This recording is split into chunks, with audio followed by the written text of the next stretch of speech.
Welcome to the first turn of the Caucasus campaign replay of Stalingrad 42 from GMT, designer Mark Simonich.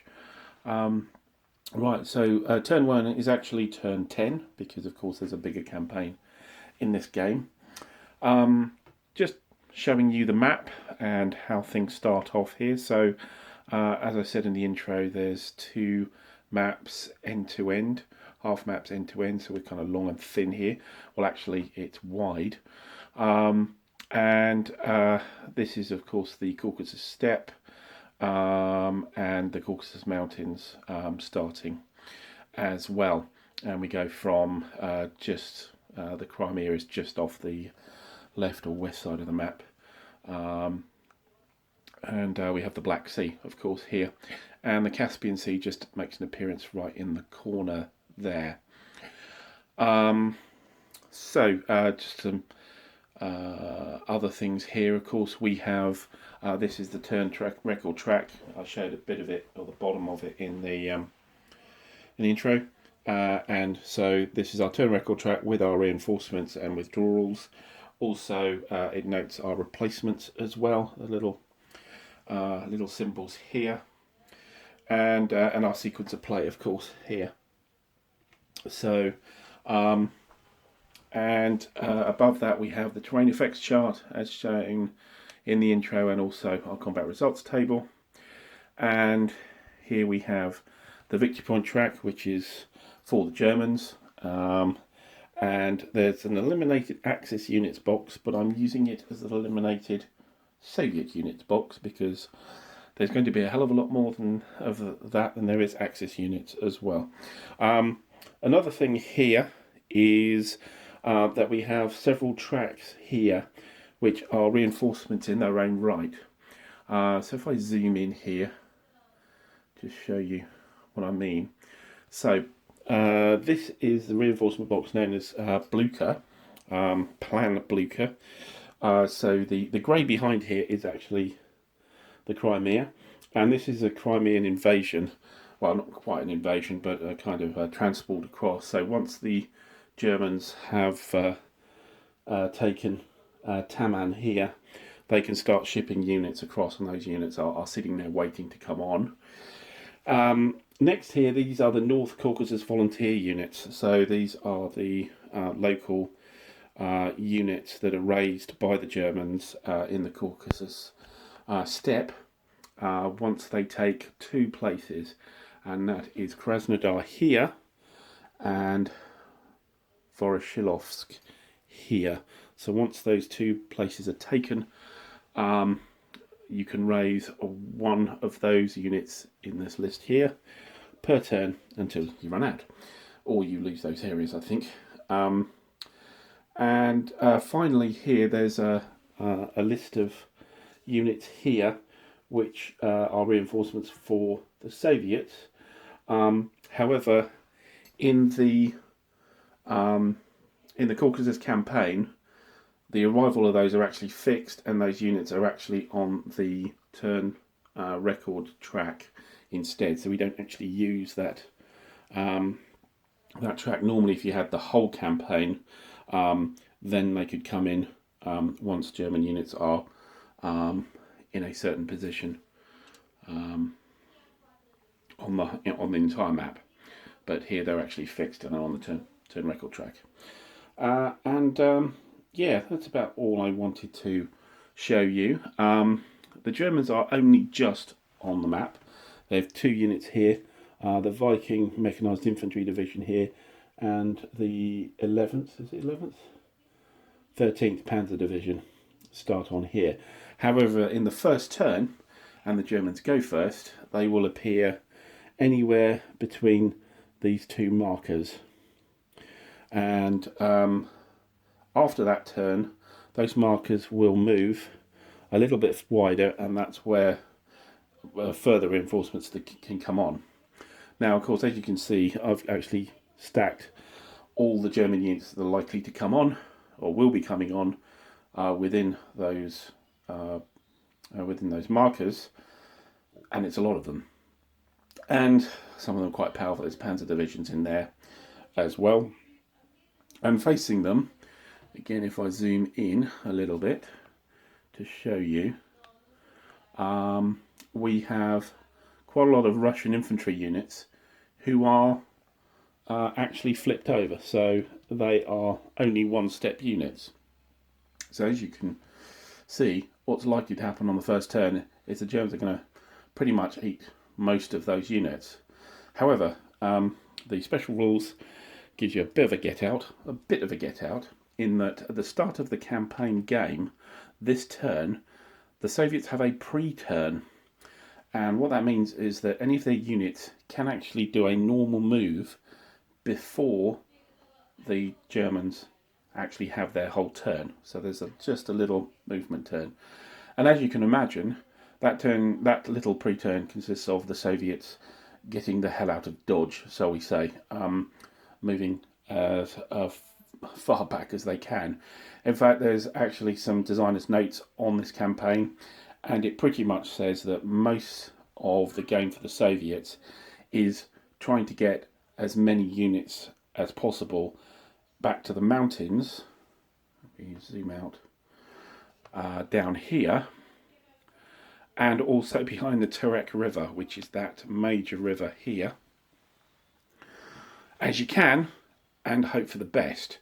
Because the Germans do have to get somewhere in the mountains and or somewhere across the Terek River to actually win, to get their 12 victory points. And the idea is to build up your defences and get as many units back as you can and run some delaying actions so that it slows the Germans down as much as possible. And I've been through this scenario once, and there was actually, I think, on the German side, a big strategic decision in that effectively they've got two directions to go.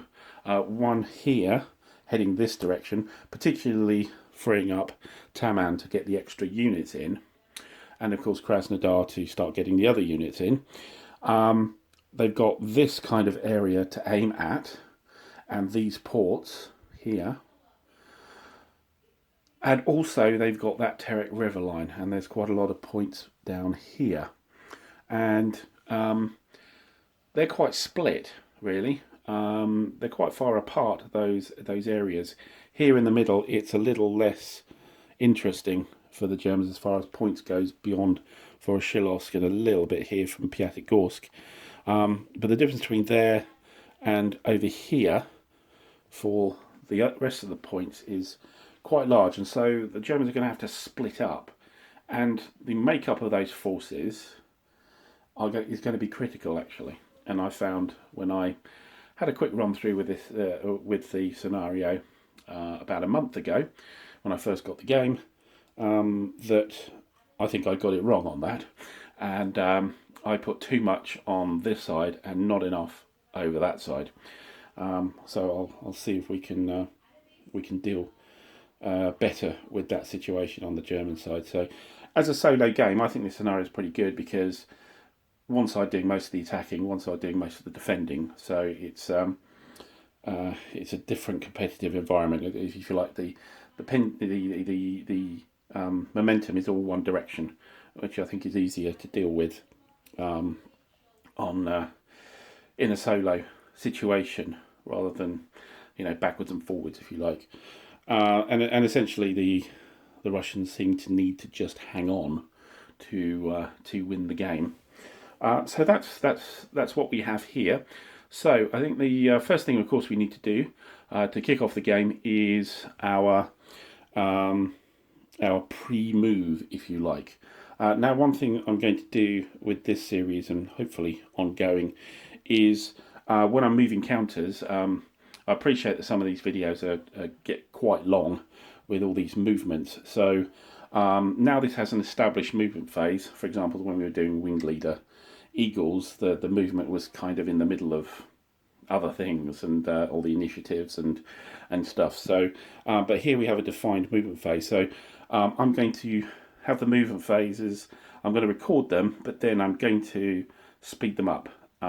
So you'll see the movements, and it won't take too much video time, because I can appreciate this might get a little bit boring if I was doing that. So this is my first attempt at doing that, so wish me luck. Hopefully it turns out well, and you're just about to see it. And yeah, and any feedback on that, whether it works for you guys and girls, I'll yeah, I'll appreciate any comments on that. But anyway, so first thing to do, we're on turn 10, which is the first turn, and we're on to the Soviets' pre-move phase.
Okay, that was our Soviet pre-move, and as you can see, we weren't allowed to use extended movement, so not the 2 extra points for of movement for not being in the ZOC. Couldn't use that. So these infantry units up here, of course, only had 3 movement points, so they're not going to get very far. The cavalry a little bit better on either flank, and moving a few up as well to cover or attempt to cover river lines, etc. Now, certainly road junctions. Now you'll note that all of the units with this dark blue here, zoom in, you can see this dark blue unit colour, symbol colour. They are garrison units, and they cannot move until there is a German unit within 5 hexes of them. So those don't move at the moment. All the others can and have done. So right, so that's the move, pre-move, and so we're now on to turn 10 proper, where we start. Well, we have the weather phase, but we don't actually roll for weather until turn 15, which is turn 6, so we're on to the initial phase, and the initial phase allows us to ready air units, place reinforcements, use replacements, use resource points, and flip HQs with resource points or supply points. Now, none of that particularly is relevant for the Germans on the first turn, except for readying the air units. So we do have the air unit available. There's no resource points for the Germans on the first turn, so nothing else ready to do on the initial phase. And so we're on to the movement phase.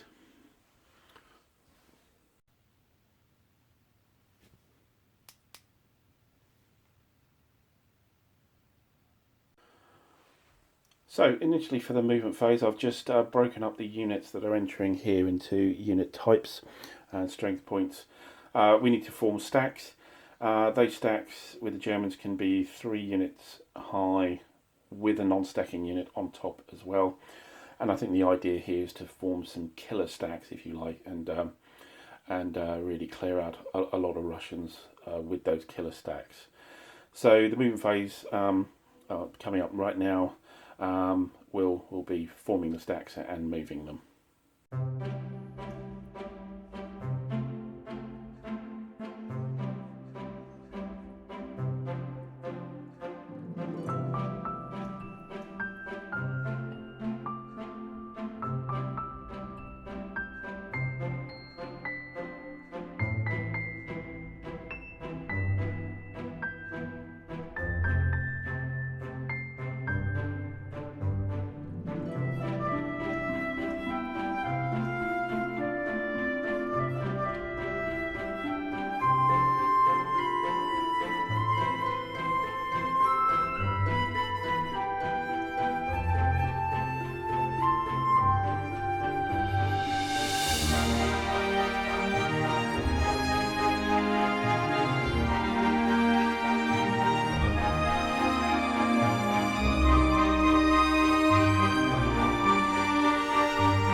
Right, so all that movement's over, and we can do some combats in the combat phase. And we'll be doing one here, of course. We might try one here, and we'll certainly do one here. I don't think we'll do this one. It's a marsh, so I'd prefer to bypass that and put pressure. Right, so I'll just organise those combats.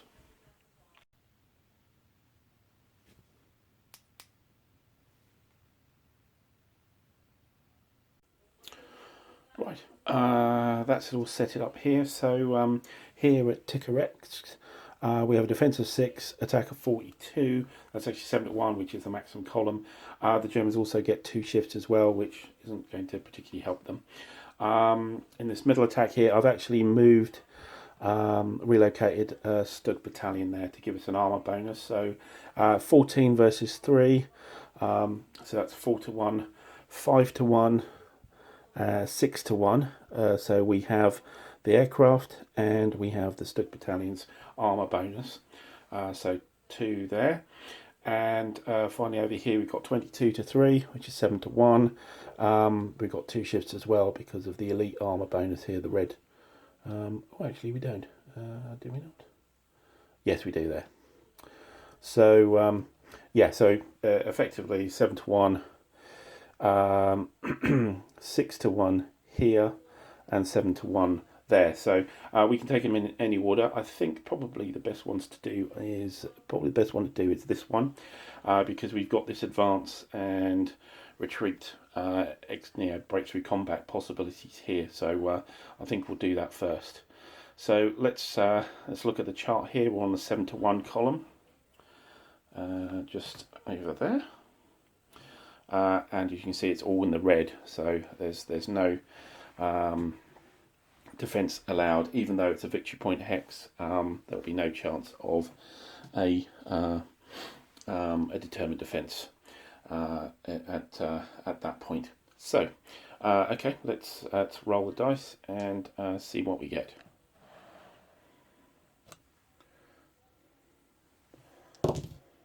Oh, see, only 1 dice. So we'll roll the German dice again. A 2. So a 2, actually not a brilliant result. It's a D1, advance 3 here.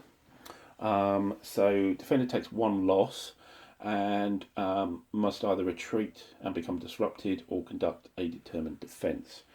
So we will lose that unit because we've got an elite unit there, and he can retreat. What was it? 3 hexes and become disrupted. So okay, I think we'll take that. So we put a disrupted marker on that unit and retreat 3, and I think he's going to go straight back here to this unit and this river line and be glad of it, I think. Oops, you didn't see that. So yeah, we've taken the elite unit here back, and we lost the other one, and it's disrupted. So we can clear away all the numbers, and we can do some. We have an advance of 3. Right. Okay. So that means we can advance 3 hexes. Except for the infantry units, and we should really go through the first hex if we can. So I think this is the exploitation stack here, so we will move 1 into there, and we're not going to get anything particularly good as regards breakthrough combat. We will need to use a advance point to do that, and short of actually tackling this guy, which has been taken care of, all we can move up really is into this line. So we will move up here. We will take 1, 2, with that mountain unit and these units. That we're going to stack as well here for 3, along with the Stug unit, and these 2 will move there as well. Okay. Right, I think we'll do this one next here. So that's 7 to 1 again, and let's see how that turns out. A 1, even worse, so not good rolling. A1, D1. So both sides actually lose a step. That's not great, although the step loss is on the German side is their choice. So looking at the units we have, and I think the Slovaks are the ones to take the loss, and that wasn't a very good roll at all. That's the loss for, of course, the Russians, and the advance is only 2, which means we can go 1, 2 only. Okay, very disappointing that. And now we're left with just this attack here, which is 6 to 1, 4 to 1 with 2 shifts is 6 to 1, and it is actually surrounded by Zocs now, so retreat's going to be fatal, but it's only 1 step anyway. 6 to 1, a 5, much better roll. So on a 5 on 6 to 1, we have a defender shattered. So the step is lost, no choice, and the advance is 4, which would be great, but these are all infantry units, with the exception of the Stug battalion that only advanced by 2. So no help there. We will just move up, and the Stug battalion, I think, can just sit there with them as well, I think. Okay, so that's our combat phase.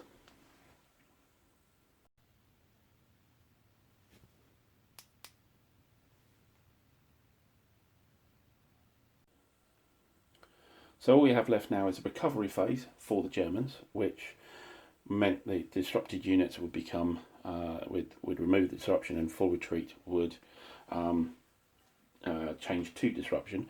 Aren't any of that on the German side, so the phase doesn't really do anything.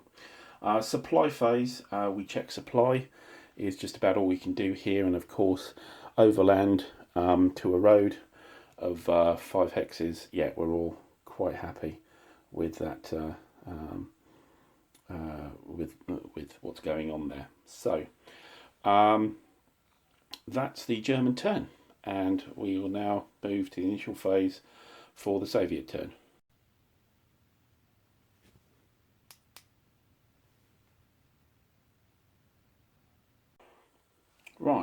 Right, for the Soviet turn, we have an initial phase. There's no air units to ready. We do get to place reinforcements. So reinforcements, we actually do have a reinforcement, which is one of those special units from the track on the left-hand side that I showed you. So if we have a quick look at these Russian units here, so it's an infantry division, of course, actually a couple of infantry divisions, and it has this TC value on the side. There's TC identity here, which means Trans-Caucasus. This means that it's coming across the mountains, if you like. So it's not coming from Russia proper. So any TC units come from the bottom of the map. Ones that aren't TC are effectively in transit down the Caspian Sea, and so therefore they will actually, as a kind of delayed turn, they'll appear in this box here, and then from there can be added to any of these entry areas down at the bottom. Once that, well, actually, the one on the end. So they're a bit more problematic to get to where you need them to be. So we get to place reinforcements, and we have a choice of any of these entry areas here. And I think the first thing is that we need to shore up the left. So I think we will put the unit here. So the reason why we've put that here is that we can use sea movement to run across here, this pathway, to take us to any of the ports on the Black Sea, on the southern side of this area of the Black Sea. So you can do that. Takes, unless it's a naval brigade, it takes a whole movement point and you become disrupted by it. Yeah, that's a quick way of getting that unit to the front. So that's where we'll put our reinforcements. Now, regards replacements, we have one infantry unit. And I was going to look to see if we can do anything special with that, but only infantry type units can be rebuilt. So a step per replacement. So I was thinking whether we could use some of it for these NKVD units here, but we can't. So we'll probably create another unit, I think. Yeah, I think so. And what we'll do is we'll actually build it down here. So we need to get some defence down here built over time. So I think we will put our replacement, say, in area J. I think, yeah, that's what we'll do. And that's our replacement point. And finally, we have a resource point for the Russians. They get one a turn. Now, what can we use a resource point for? So, the first thing, and this is probably what they're going to do for most of the game with their resource points, is you can start to build a fortification. So a fortification looks like this. This fortification counter looks like this. So that's it completed, and when you first place it, you build it on this side. So spend the resource point, put it down on the build side, and then next turn you flip it over for free. So we'll do that. Now, where should we put, we use that resource point. I'll just go through what else you can do with them. So you can swap it for a supply a unit. Let me just get the list here.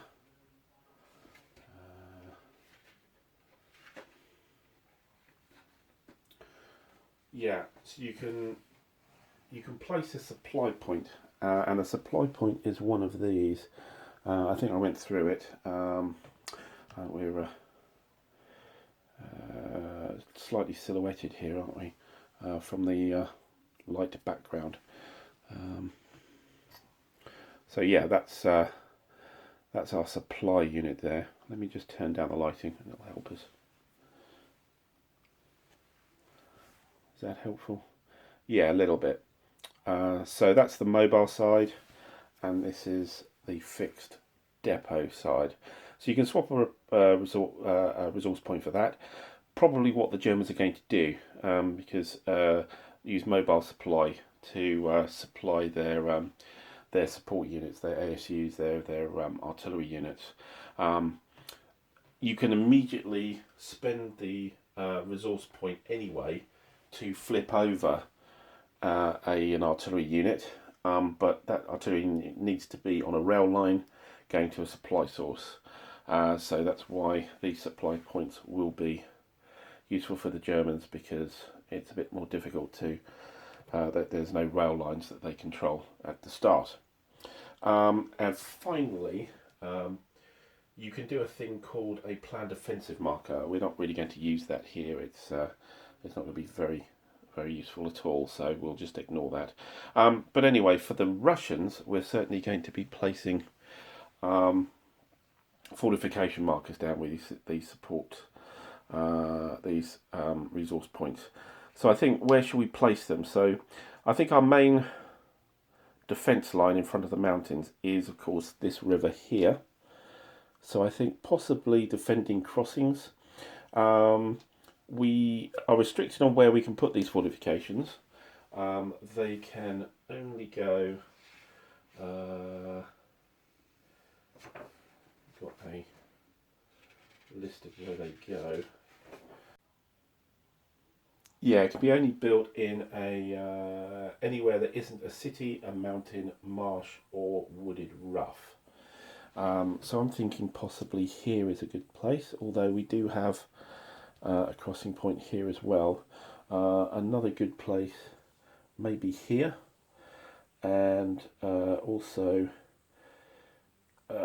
maybe here as well, and possibly here.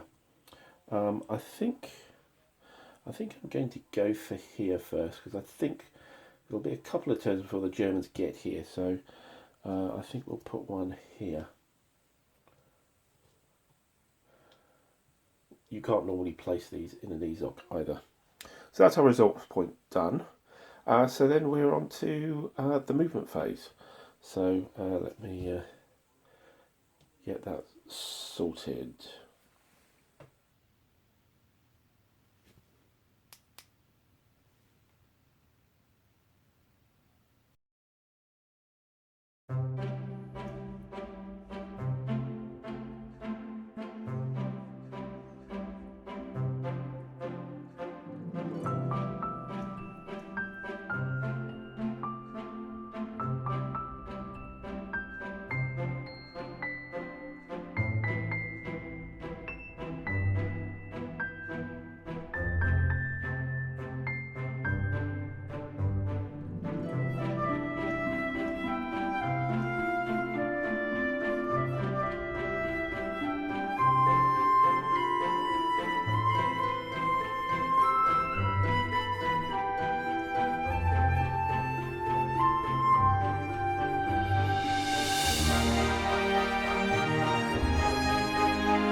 Okay, that's movement done.